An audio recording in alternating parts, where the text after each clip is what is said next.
He's unpredictable. He's relentless. He's fearless. He's smart. He's a jerk. Oh, man, what a jerk. How would you describe Kirk Minihane? He's talented. He's blunt. He's complicated. He's the fakest tough guy I know. He's honest. A self-proclaimed weenie. He's angry. He's actually a good guy. He's a psycho big mouth prick. I wish we had more Kirk Minihanes. How would you describe Kirk Minihane? Combustible, unpredictable, venomous, testy, obnoxious, selfish, polarizing, pompous.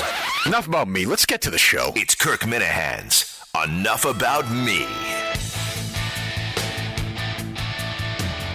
I guess he might not be the biggest football writer in the country anymore. That might be Schefter, I suppose. But Peter King is right there. And as we know, he was at the center of the deflategate controversy, and he and I went at it hard on a Labor Day. I actually came into work that day.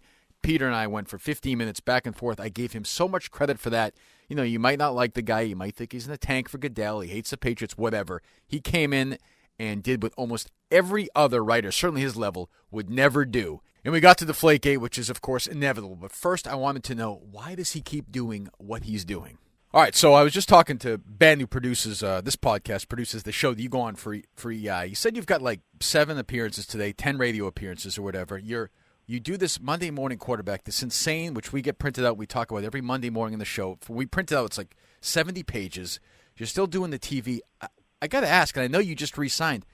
Like, why? At what point do you say it's time to put the feet up, time to call it a day, time to hang out with the dogs, and just say, you know what, I've done enough, and just take a breath?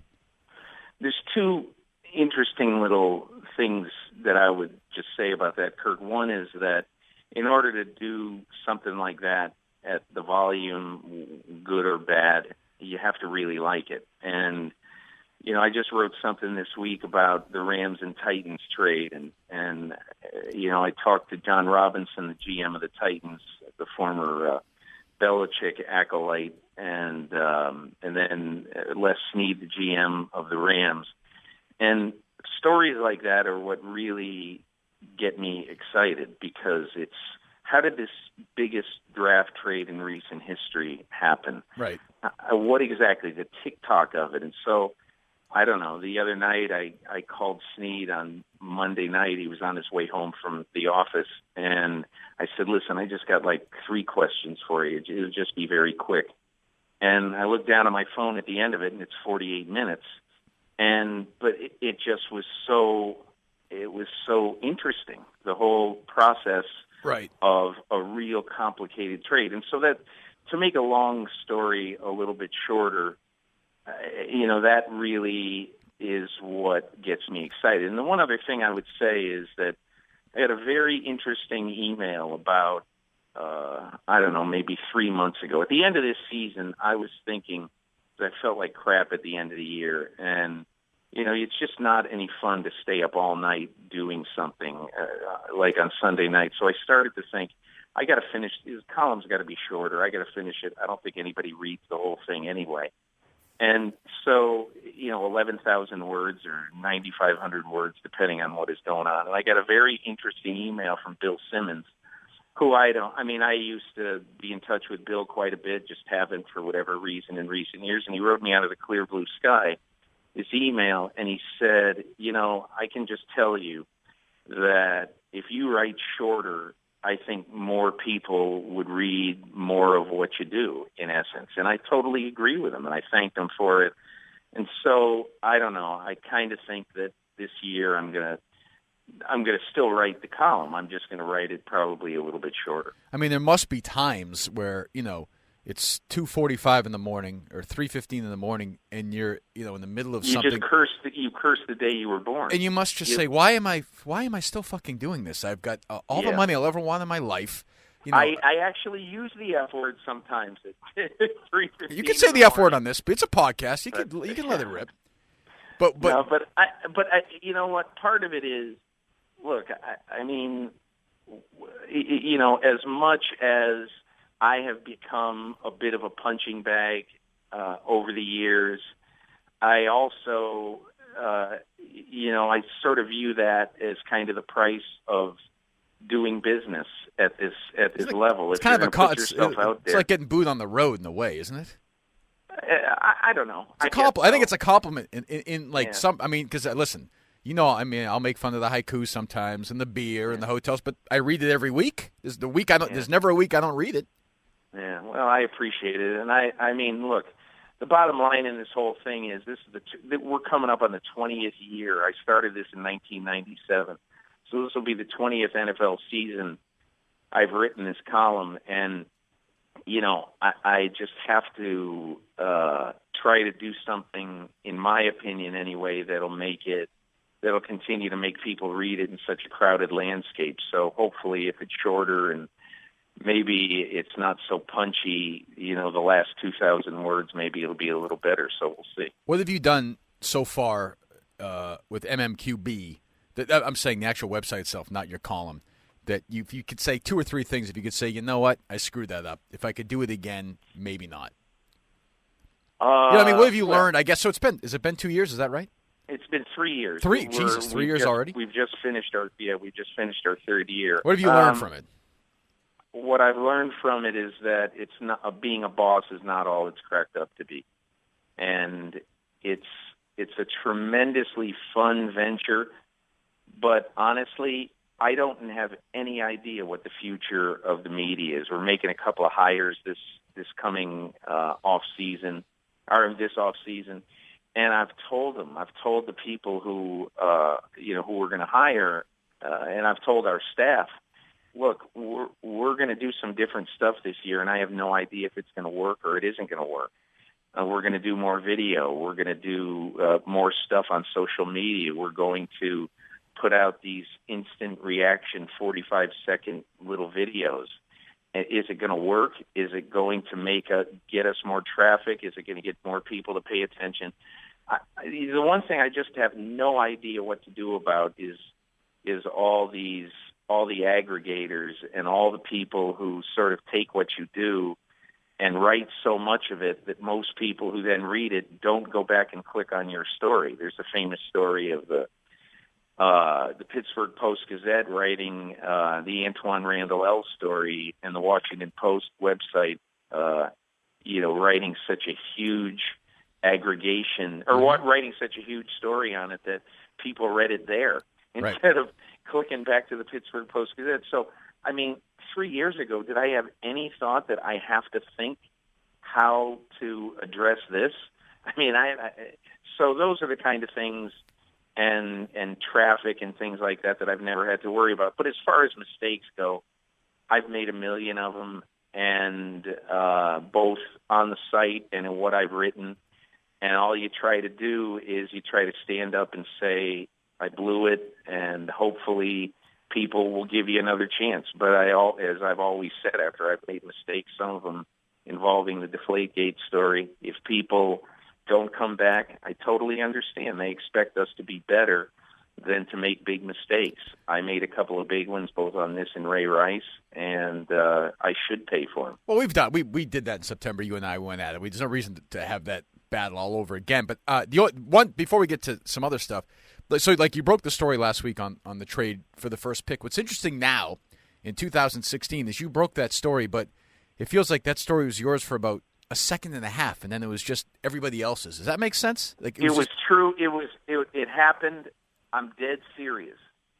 When I heard about that, taxiing on the runway at LaGuardia on the way to Wisconsin to see J.J. Watt, I figured I had maybe 5 or 6 minutes to find out whether indeed it was true, because you can't put something like that up and be wrong. If you are, right. That's just a big, fat melon sitting out there for people to punch at you for the next 30 years. But so anyway, I believe, if I'm not mistaken, that the Titans actually put their release up about the trade about 90 seconds after I said that Tennessee, I think that's right, the first pick of the draft to the Rams. And so, but that's just the way the world is. It is the Wild West, but it's okay. Information is king, and people want to have it. But there must have been some. So back in '87 or whatever, if you're on the Giants beat, I'm guessing there must have been a story that you broke that you had for a day or two, and now today that seems impossible. The two greatest ones I remember about that is I was working for Newsday in the 80s, and Lawrence Taylor was going to get suspended on Monday for 4 weeks for drugs.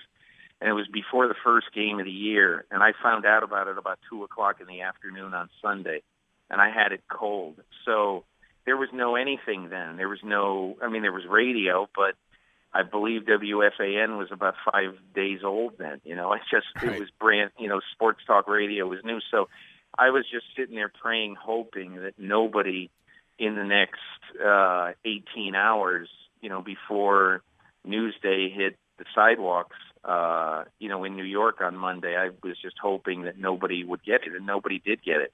But the most amazing one was in 1995 or 1996 when Brett Favre was about to go into rehab for Vicodin addiction. His golf tournament was going to happen starting later that week in Gulfport, Mississippi. And Brett Favre was not a megastar yet. He just had won his first MVP, but he wasn't Brett Favre in all caps yet. And so what I'll never forget is he called me, and he was calling everybody who was going to the golf tournament. There was like 90 people going to this golf tournament. And he called everyone individually and just said, I hope you'll still come because, we've got all these charities, waiting for these donations. And so I hope you come. So anyway, and I said, hey, can I ask you a couple of questions while I'm on the phone? And so I asked him a couple of questions, and there he told me the whole story of how he got hooked on Vicodin and everything. So that was on a Wednesday, and there were no outlets of any kind. Our website didn't exist yet, nothing. And so for 8 days, I held that interview before people got it in their mailboxes the following Wednesday. Yeah, I mean, impossible. The thought of that now is just totally ridiculous. How many years were you at Newsday? What were your years there? 85 to 89. What was your relationship like with Belichick? I know what it's like with Parcells. I've heard you talk about that. What was your relationship? I had a great relationship with Belichick. He was not he was exactly the same way he is now. And he was the thing about Bill that I think people kind of misunderstand. He's a quiet, really, really smart guy. I mean, he's just not made for this spotlight, I mean, he's not made for – he would have been great in the 40s and 50s when there was hardly any media. But you know what? Paul Brown was a lot like Bill Belichick. My first training camp ever that I covered the NFL was 1984, covering the Bengals. And Paul Brown was the owner of the Bengals. And in those days, I'm talking every day was a 2-a-day practice. 9 to 11 in the morning, 3 to 5 in the afternoon. And Paul Brown just stood out there baking in the Wilmington, Ohio sun. And I stood with him almost every day as he sort of taught me football. And I would say, why are you doing this, blah, blah, blah. And one day I made the mistake. I said to him, how do you do this every day? I mean, I'm dying out here. It's 90 degrees, it's humid. This was when people didn't really understand that doing that twice a day was not such a great idea for athletes. But Paul Brown was incensed. It was the only time I ever really saw him get mad. He said, young man, this is our lifeblood. And he was like huffed and puffed, and he was very upset. How can anybody not love this? And it's just, I mean, I think it's so apt that Belichick really idolizes Paul Brown because he should. They're so incredibly similar. Quiet guys, way ahead of their time, smartest guy in the room, immensely criticized in their own era, by, in my opinion, a lot of people who were jealous of him. What's your relationship like with Belichick today? I haven't talked to him since 2007. I haven't talked to him since since Spygate happened. And does he perceive that you did something or think? Yeah, I think he perceives that I jumped on him too hard, and that I was. There was one day on EEI, and I've never asked anybody what it was over. He just stopped talking to me. But there was one day on EEI where I got into it a little bit with Michael Holley about, about the whole, the relative seriousness of the crime. And again, I don't even know what I said, but I said adamantly, look, it's, the Patriots were warned about this and they kept doing it. I don't know what's so difficult. They should get penalized for it and all that. But I mean, look, I don't anticipate. I have no idea if I'll ever talk to him again. Have you tried? I mean, have you made attempts? Yeah, I've tried a couple of times, not seriously or anything like that, and I'll probably make an effort or two, at some point in the next few years. But it's one of those things too, Kirk, honestly, that it's not the end of the world. It's, I can still write what I want and, as much or as little as I want. It's funny, the people who, people kind of look at your birth certificate. I was born in Springfield, Massachusetts, and they believe then that if you're born in Springfield, Massachusetts, then you love all things New England. When I grew up in Enfield, Connecticut. And when I grew up in the 60s and early 70s, before going off to college, the Patriots were like nothing. They the big team in Northern Connecticut was the Giants. Giants, sure, yeah. And so at that time, I was a big Celtics fan, I was a Giants fan, and I was a Red Sox fan. And we weren't a very big hockey family until the Whalers came to Connecticut, and then we got into that. But and so everybody is going to say that, okay, you're born in New England, you're a New England guy, and there's nothing really you can do about that. If I write a lot about, I don't know, a few weeks ago after Manning retired, I had Brady talking about Manning, on the day that the day after he gets, he hears that Manning is retiring. And it was a pretty good get. And all I got in my comments that day was, oh, of course, Manning retires, so you go back and talk to Brady. Yeah, because he's Magic Johnson to Larry Bird, or vice versa. So why wouldn't you want to talk to Brady? But that's probably unavoidable. It's been a few months now. I went at it a little bit with Klemko. He wouldn't come on, which is okay. That's his right. He wouldn't come on with me, John, and Jerry. Wouldn't come on here. You do, which I give you credit for all the time. We always do in the show. We disagree. You'll come on. You'll fight it out, which I like. I've read the Klemko piece 3 or 4 times, and it still doesn't seem right to me. It does have the whiff of some victim blaming. Well, is that a fair? That's certainly the way that the trainer feels about the story. I'm sure. Well, let me ask this. Let me ask you. So you did a good job responding to it on Monday Morning Quarterback the week after, right? Or did you have? I forget. Did you addressed it, right? Klemko didn't, right? Yeah, well, we both addressed it. But I think, look, here's what happened at the beginning of this story. Okay, I told Klemko, who's really an intrepid reporter, and I told him, listen, I just want you to go and find the people who were there that day. I want you to do everything that you can to find everybody who you can and talk to the people who were there that day. So he's actually one night he calls me after standing on the porch with one of the guys who was in the trainer's room that day. It was the cross country runner, and so Klemko talked to him at great length on the porch that night, but the guy wouldn't talk. He lived in Mississippi, and he his whole point, I guess, was that this can't help me move on with my life, so I'm just not going to say anything about it. And so that was okay. And so I fully, totally, absolutely, I got everybody's anger and venom when conveniently Peyton Manning's former roommate comes out of the woodwork after not talking for 19 years about this, and we find him. I understand it. I was saying, how did this happen? So, Ari Fleischer, who was Manning's PR guy, and this guy, basically, we had a decision to make. Do we say that this guy, point out who he is, and how it's kind of a mystery that he hasn't surfaced at this point, but here he is, and here's what he said happened, and here's his story. And we had a decision to make. I knew the moment that they pressed the button and put this story out that we would get absolutely positively vilified for this story.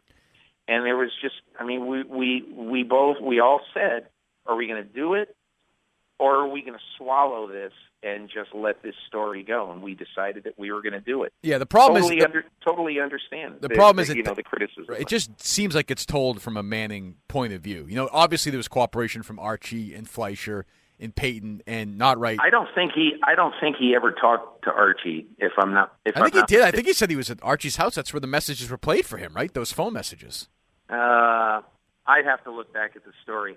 I don't think he talked to Archie. He might have. I don't know. I just don't remember now. But he did hear the messages. And look, I think one of the things that has gotten a little bit overlooked is the fact that this woman who made these charges has just had a slew of people who've come out over the last few years and who've basically said, like the newspaper in Knoxville, who basically impugned her character, so honestly, we kept most of that out of this story. We put some in it, but we kept most of it out of the story. And so it's an ugly story. I don't know what happened. I feel like there's enough doubt on both sides that something happened that may have been more serious than is generally perceived. But the one point I would say, Kirk, in all this is that there was an investigator for the university, a woman, who, no longer works at the University of Tennessee, but she was as adamant as she could be that she did not see any crime that was sexual in nature, and she basically cleared Peyton Manning.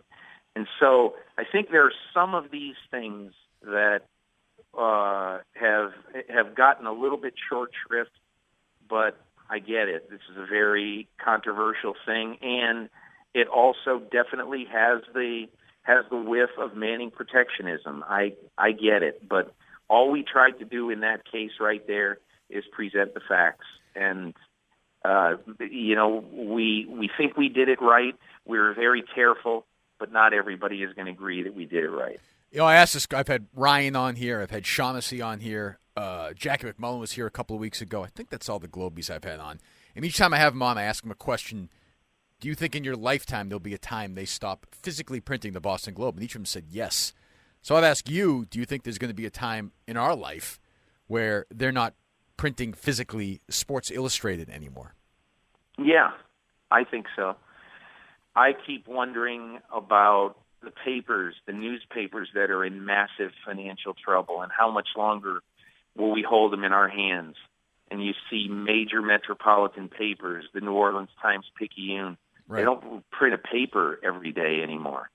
So that's what – I don't know what's going to happen in the next 3, 5, 7, 8 years. But I could see a time 15 years from now where they don't print Sports Illustrated, where it exists, but it only exists in your hand on a tablet. The thing about Sports Illustrated that is different is still even, and I subscribe to it, you'll get a story that you may not have seen, you'll have in your hands, and it's still sometimes 6, 8 pages long that's not necessarily time-sensitive. That is what SI has to be right now. They've got to be different. I remember last year, one of the stories I really, really loved was a story that Greg Bedard wrote about the Houston Texans. Yeah.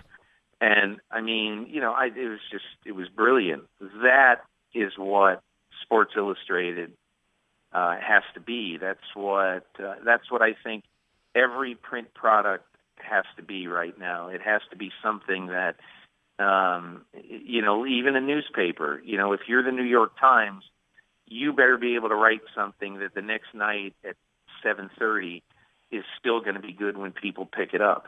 And I think that Sports Illustrated, you're still working so that when you finish writing it, people aren't going to read it for at least 3 or 4 days. So it's going against the grain, and I definitely still think there's a place for it.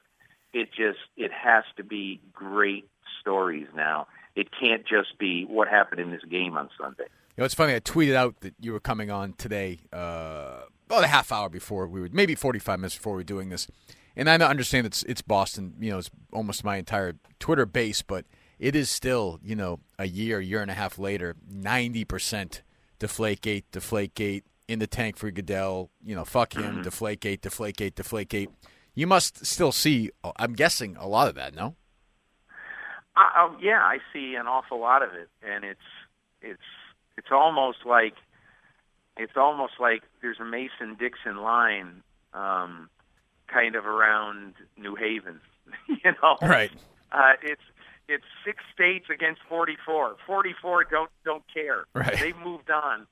6 will never move on, and you know, I mean, I don't blame them because you know, when you look back at that time in history, and you look back at that story, at least in my opinion, you know, it's funny. I saw Dan Shaughnessy in Cleveland. I went out for the Red Sox opener, and my brother-in-law and I went out and watched the game, and so we met.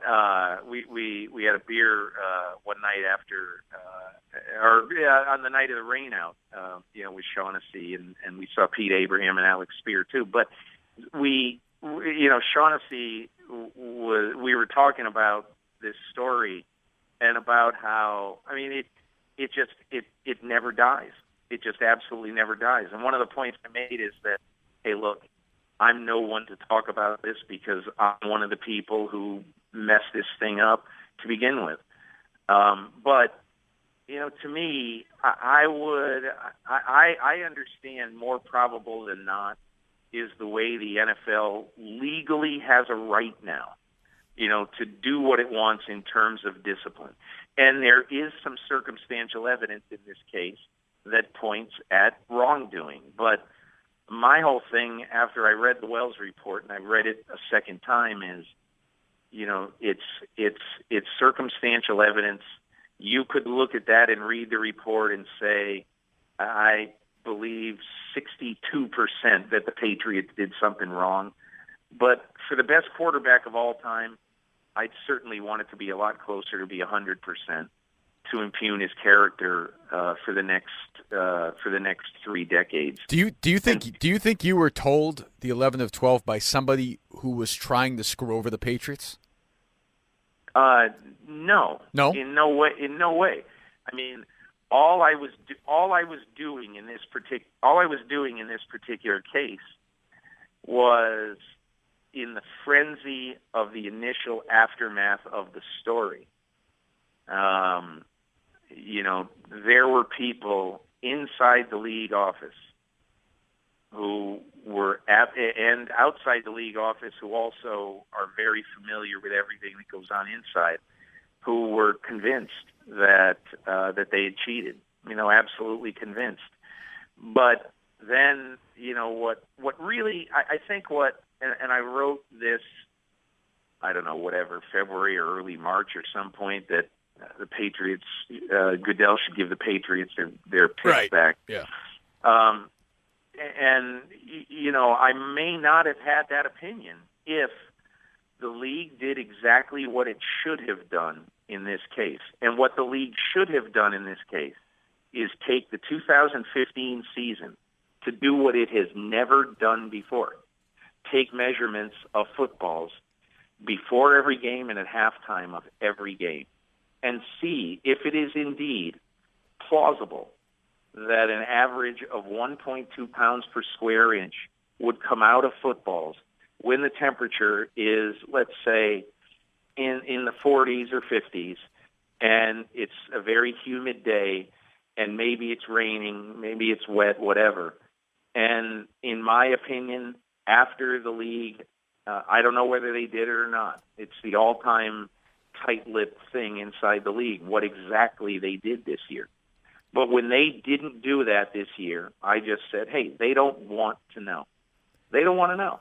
Because if they find out that they were indeed wrong, then all of a sudden the Wells report isn't worth the paper it's printed on. Are you a different reporter than you were last? Have you learned things from that fallout that you wouldn't do what now? I learned, I don't think I'm a revolutionarily different. No, I know, reporter. but just But you know, what I if am- you what I- had the same situation like right now, say a similar situation, would you maybe handle it differently? I've had one situation. I can't. I ended up not writing something that I still believe to this day is true. Would you have written But that 4 years ago? I may have, because the person who told me, I trust implicitly, and I don't think that this person is wrong.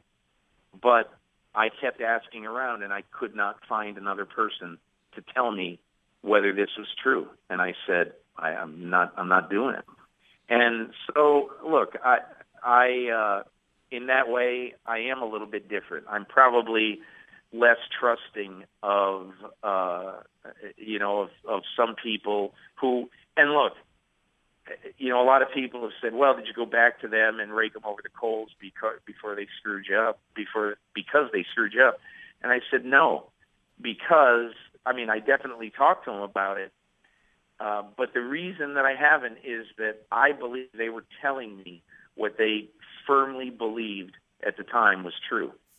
And, as it turns out, especially when the true measure of the footballs came out, it's scientifically very possible that 1.2 pounds per square inch on each football in weather like that could have escaped the footballs in the span of 2 hours or 2 hours and 15 minutes. I read this story that you had about you a couple of weeks ago when you re-signed. Were you actually considering about following around the political campaign, or was that just sort of pie in the sky? No, I've always dream ever stuff?